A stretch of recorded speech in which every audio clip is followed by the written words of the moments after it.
Stop the presses, folks. The Colorado Avalanche actually lost another game. I know, it's shocking. Does this mean that they are no longer the cream of the NHL's crop? No, of course not, but let's see how the rest of the NHL tier list is affected, starting at the bottom as always with the worst teams in the NHL who are just in a pit of perpetual darkness, those being the Flames, Blues, Canucks, and Predators. It's nice that the Calgary Flames have finally managed to start playing to the level I thought that they would coming into this season, but unfortunately it's too little too late. For the other three teams, they are just completely going into sell mode. Of course, Vancouver being dominated by the question of will they or won't they trade away Quinn Hughes.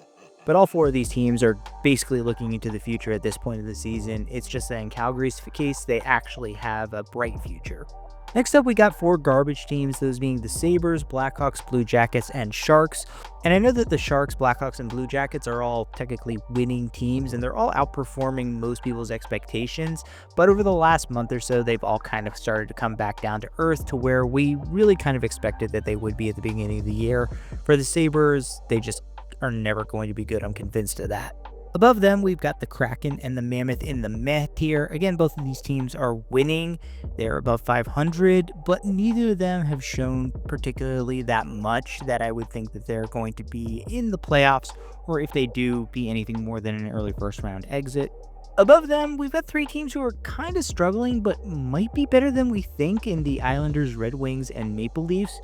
I know that especially for the Maple Leafs, this is kind of a hot take because they've been on such a downward spiral, but over the last week or so, they've kind of stabilized.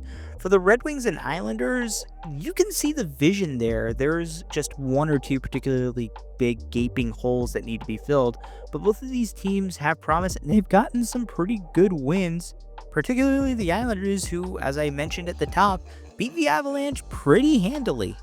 Above them, we've got the Jets and the Edmonton Oilers in the "it's like you're begging me to hate you" tier. Unlike the teams below them, I think these teams have the talent and should be better than they are, but they're both well below 500. It's not a matter of how they're playing, and especially for the Jets, again, Hellebuck is still out. But it's just the fact that neither of these teams seem to have it together, and we're 2 months deep into the season.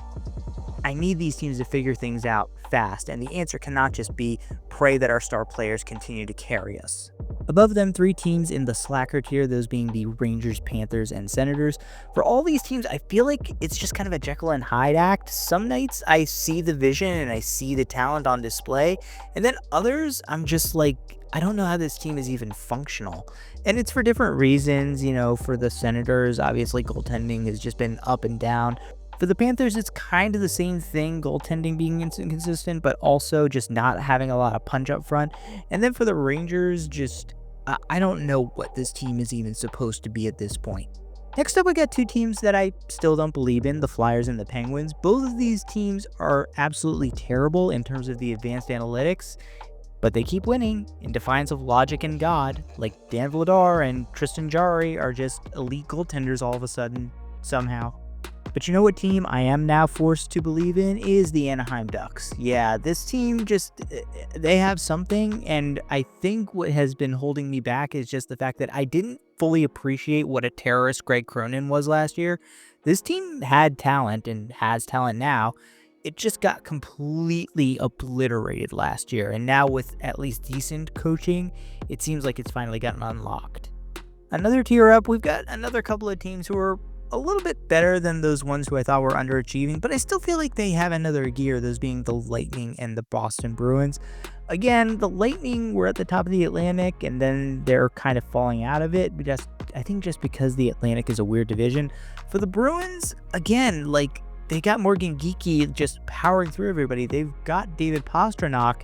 They got Jeremy Swayman playing at the level that they expected when they signed him. I don't know why they're just sort of stuttering at this point.